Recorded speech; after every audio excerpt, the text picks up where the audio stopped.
The Atlanta Hawks down in Miami to take on Tyler Herro and the Miami Heat. Trae Young, now in his second year in the league, looking to gain on some of that momentum he had from year one. Nice lay-in there. Tyler Herro of the Heat, though, really set the tone of this basketball game. He'd come out and score the Miami Heat's first 11 points. You saw the mid-range game on fleek. Now the three-pointer is good. First 5 for the Heat. He wasn't done. He's dribbling, ladies and gentlemen, coming off that screen and roll and popping that thing for 3. This rookie out of Kentucky seems like he's the real deal. Lot of expectations on this kid coming out of high school. Maybe underwhelmed a little bit at Kentucky, but he's in the NBA. He's ready to go now. The first 11 points for Tyler Herro got that Miami Heat crowd up on their feet. One more again. Tyler Herro drills the 3. Way to start out for the Heat. Now Trae Young here in the second quarter, crossing up and getting to the rim some kind of way. He gets those 2 to go. We're tied at 36 here, still in the second quarter. Jimmy Butler knows who to give it to. I'm just going to give it to my rookie. Tyler Herro lays it in. Herro finished the game with 20 points. Let's move on to the third quarter here. Now Jimmy Butler's going to pick up the slack. Pick up right where Tyler left off. He drills the 2. Leonard's tired of being the help guy. He's trying to get him now. Goran Dragic with the beautiful pass. The and one and a little dance from Myles Leonard as the Heat get the blowout win in Miami. Yeah, real quick, I want to hop on camera and talk a little bit more about Tyler Herro because I've really been impressed with his game thus far. Now, I was big on Tyler Herro coming out of Kentucky. I knew he looked like an NBA player. He's 6'6", 6'7". He reminded me of Danny Green. That was always my comparison. Danny Green, remember when he was lighting it up for the Spurs, and obviously he just won a championship with the Toronto Raptors. Now he's in LA with the Lakers. I thought that was more or less his build, his prototype, but he can put that ball on the ground a lot more than Danny Green, and I didn't see this at Kentucky. So here's the thing about John Calipari and the dilemma he's faced with at Kentucky. He has so much talent at every position. It's actually, if you look at some of these guys that's come out over recent, it's actually holding a lot of these kids back.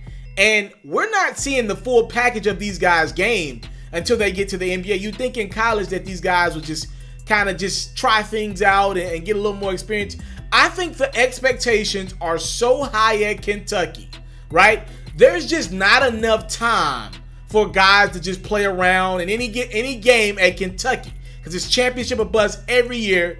So, like a guy like Tyler Herro, we didn't see him put it on the ground as much as he just did in the preseason with the Miami Heat. So, I'm not going to put crazy expectations on the Heat. I don't believe they're going to be a top 4 seed if they make the playoffs at all because guys in the NBA are going to adjust. They're going to look at this guy and like, yo, we're just going to stop this dude from dribbling. We're just going to come over these screens. We're not going to allow this dude to light me up from the three-point line. And also, we ain't seen Tyler Herro slump yet. We'll see how he comes out of those slumps. They happen to everyone.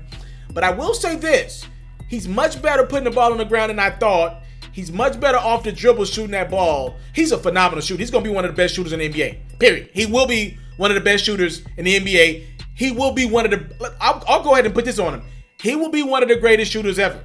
Let's be clear. I mean it. He's got a phenomenal form. Just a great marksman from the perimeter. I wouldn't be surprised if dude's a top 15 three-point shooter of all time. And I don't just put expectations out there like that on everyone. Trust me, I'm not the hype beast guy. This kid can really shoot the basketball for real, for real. But I will say this. I don't think we'll see Tyler Herro step into the role that'll make him a really legit 40-45% three-point shooter until the Miami Heat get some type of athletic point guard that can also pass the basketball. Remember, Miami was in the running for Russell Westbrook. And now, I don't love Westbrook's game all the time. But a guy like Tyler Herro, I mean, Westbrook ain't had a guard that can shoot like that, maybe ever. Obviously, he played with James Harden earlier in his career, but Westbrook had played with guards like Cephalosha and Roberson over the last few years, and obviously the stint with Paul George was short-lived.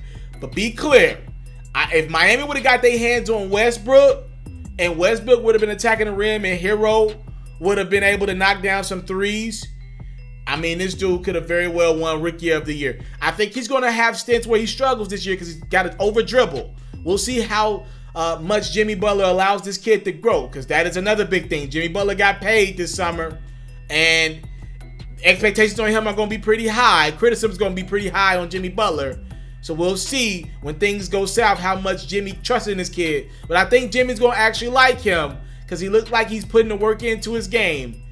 Just a few months since he was playing at Kentucky, I can already see the improvement in his game. Miami might mess around and get that 7 or 8 seed, especially in a very borderline pedestrian Eastern Conference. You into sports, we got you. NFL news, I got you. NBA news, NBA highlights, NBA full coverage, feature stories, all that great stuff, I got you. We even got a little bit of Madden and 2K mixed in. Subscribe to this platform, and I got you. More quality content on the way. Subscribe.